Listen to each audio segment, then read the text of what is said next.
I think my first effort moment, I think, was when I finally realized how the game is played over there and how the press treats artists or treats actors. But I understand. I understand it's part of the game, you know. I mean, but understanding the game doesn't mean it doesn't hurt.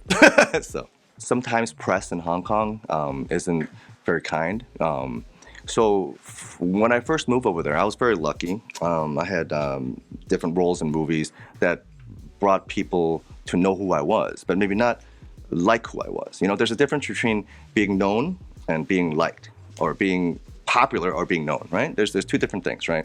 So they might know, oh, this guy's a certain so and so actor. Oh my God, that's Brad Pitt. You know, it's a different type of thing. So a lot of people knew who I was when I first went in there. I was very lucky to have like certain TV shows that I've done when I first went in, smaller roles in bigger movies, you know, stuff like that.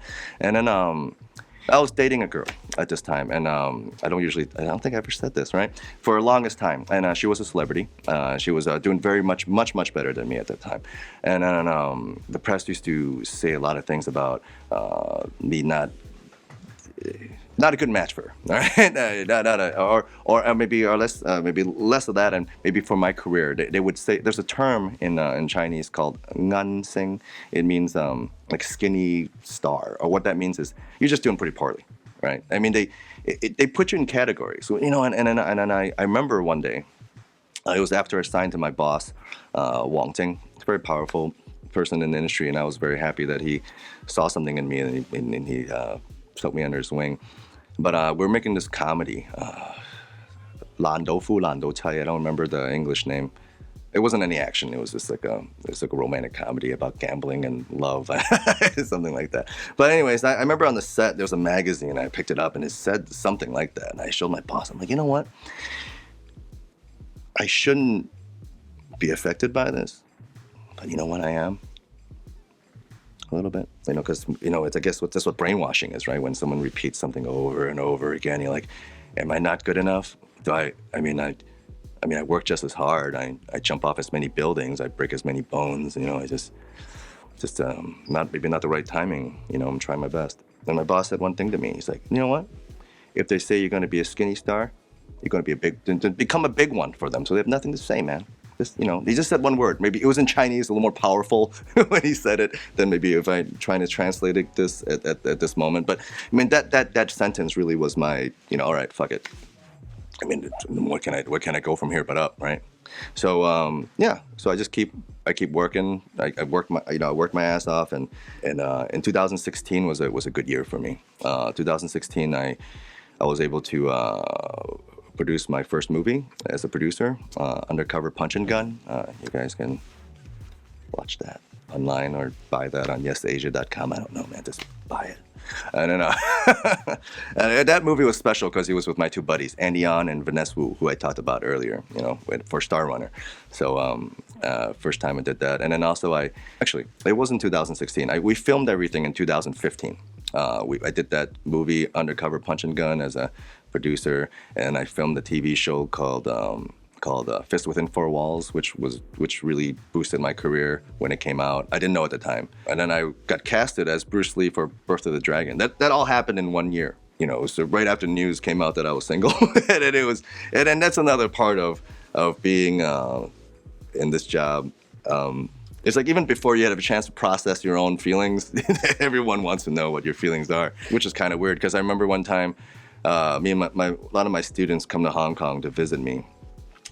This cat named Bowen, give him a shout out, but he's literally at every one of my movie sets, right? This is like my buddy. So we were walking out of my apartment, and we're talking about Kung Fu, and I kicked the glass door open, just joking around, right?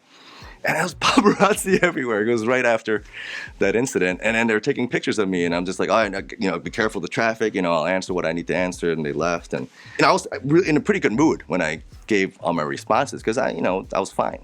But then when they wrote it, they were like, oh, he was so angry and sad. He kicked open the door, you know, and stuff like that. But anyways, so I worked really hard. And then those things happened in 2016 when everything came out. And it was a big change for me. Like I said, the show... Fist Within Four Walls, Sing Zai Ying Hong. It was it was produced by TVB, international corporation that everybody who speaks Cantonese or Mandarin watches. It is a huge channel based in Hong Kong that everyone knows, and they've made a lot of stars that that are from Hong Kong, had cut their teeth there. Like Gu Tinlao, Louis Koo, Gu Tinlao, Chow Yun Fat, and all those guys cut their teeth there. So it was my first TV show there that I filmed for them, and it was a period piece.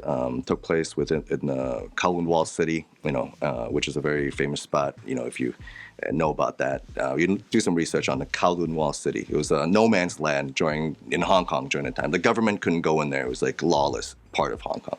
So, anyways, the show took place in there, and I played a character that was very well received when the show came out. When that show came up, it was like I guess it was a phenomenon at that time. I never been part of something so popular, a project. And I remember when it was out, there was no other news. There was no other movies, no other music, nothing. So I was very, it was a life-changing experience. Like I remember like you look at your Instagram, like, prior to the show coming out, you had like 500 likes, 600 likes. But like after the show came out, I had like 30,000 likes for a post. It was very strange for me. And I remember like the difference between like being known and being liked was I finally felt it. Like I remember the first time was I was in a restaurant with my manager, and then there's a bunch of girls over there that kept waving over. And I kept looking behind me. And I asked my manager, I was like, yo, do they know someone over here? They kept waving here, man. It's weird. I'm trying to eat. And they're waving at you. I'm like, really? Well, they are. Cool.